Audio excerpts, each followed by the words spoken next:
পশ্চিমবঙ্গের রাজনীতিতে মমতা বন্দ্যোপাধ্যায় ও শুভেন্দু অধিকারীর দ্বন্দ্ব নতুন নয়। একসময় একই রাজনৈতিক দলের গুরুত্বপূর্ণ মুখ ছিলেন দুজনেই, কিন্তু সময়ের সঙ্গে সেই সম্পর্ক বদলে গেছে তীব্র রাজনৈতিক সংঘাতে।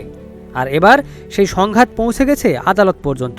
তৃণমূল কংগ্রেস নেত্রী ও পশ্চিমবঙ্গের সাবেক মুখ্যমন্ত্রী মমতা বন্দ্যোপাধ্যায় এবার রাজ্যের বর্তমান মুখ্যমন্ত্রী শুভেন্দু অধিকারীর বিরুদ্ধে কলকাতা হাইকোর্টে একটি মামলা করেছেন। অভিযোগ উঠেছে নির্বাচনী আচরণবিধি লঙ্ঘন, উস্কানিমূলক বক্তব্য এবং রাজনৈতিক বিদ্বেষ ছড়ানোর।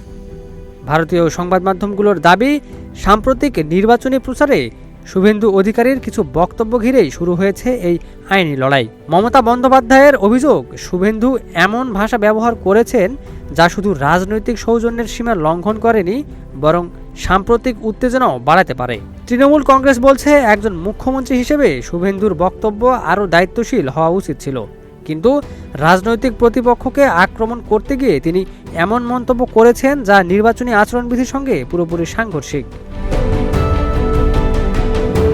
জানা গেছে, এর আগেও নির্বাচন কমিশনে একাধিক অভিযোগ করেছিল তৃণমূল। তবে কমিশনের পক্ষ থেকে কার্যকর ব্যবস্থা না আসায় শেষ পর্যন্ত আদালতের দ্বারস্থ হন মমতার ঘনিষ্ঠ মহলের দাবি, এটি কোনো রাজনৈতিক প্রতিশোধ নয়, বরং গণতান্ত্রিক পরিবেশ রক্ষার লড়াই। অন্যদিকে শুভেন্দু অধিকারী ও বিজেপি সব অভিযোগ অস্বীকার করেছে। বিজেপির দাবি, রাজনৈতিকভাবে চাপে ফেলতেই আদালতকে ব্যবহার করছে তৃণমূল। তাদের ভাষ্য, ক্ষমতা হারানোর পর মমতা বন্দ্যোপাধ্যায় এখন আইনি লড়াইয়ের পথ বেছে নিয়েছেন। এদিকে এই সংঘাতের ইতিহাসও কম পুরনো নয়। একসময় তৃণমূলের অন্যতম সংগঠক ছিলেন শুভেন্দু অধিকারী।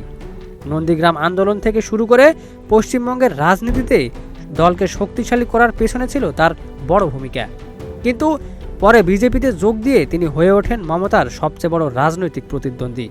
সাম্প্রতিক বিধানসভা নির্বাচনে বিজেপির জয়ের পর শুভেন্দু অধিকারী মুখ্যমন্ত্রীর আসনে বসেন, আর দীর্ঘদিনের শাসনের পর ক্ষমতা হারায় তৃণমূল।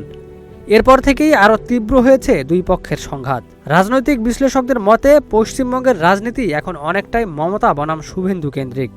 আর এই মামলাকে শুধু আইনি লড়াই নয়, বরং পশ্চিমবঙ্গের নতুন রাজনৈতিক অধ্যায়ের সূচনা হিসেবেও দেখছেন অনেকেই। Desk report, news flash 71।